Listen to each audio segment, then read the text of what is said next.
All right, if you're sick of gut pain, listen up. Dr. Berg points out some huge but fixable mistakes. So you've tried everything for your gut, right? But what if the advice you're following is actually the problem?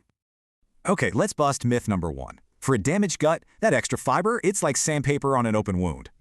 Sure, fiber feeds good bacteria, but it can also feed the wrong kind, causing, you guessed it, major bloating.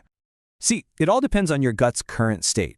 If it's already inflamed, raw fiber just makes things worse. And the worst offender? Modern grains. They're packed with things that irritate your gut and block key minerals. This often leads to something called SIBO. That's when bacteria end up in the wrong place, fermenting food.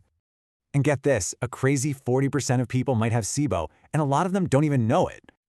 Okay, on to myth number 2. You know those healthy foods? Some of them are actually making you worse.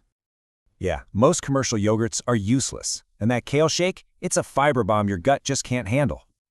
And it's not just food. Let's talk about 3 common medical fixes that can totally backfire. Think of antibiotics like a bomb. They wipe out the bad guys, but also your crucial good bacteria. And antacids, they only treat the symptom. The real issue is often not enough stomach acid, believe it or not. And colon cleanses? Nope. You're just flushing out all the friendly microbes your gut desperately needs to work right. Here's a fun one. A bloated goat is normal. Its stomach is made for it. A bloated human, not so much. That balanced diet advice, for many, it's just code for eating too many carbs, which just feeds bad bacteria. Low-fat diets are another problem. They can mess with your bile production, which you need to absorb key nutrients.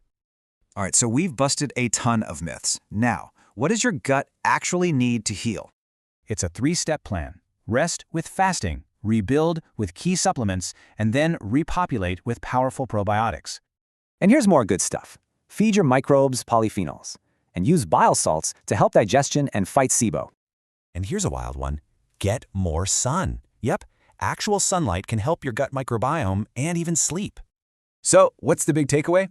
You've got to stop irritating your gut and start actively healing it. So think about it. Which of these gut myths have you been following? Your answer could be the first step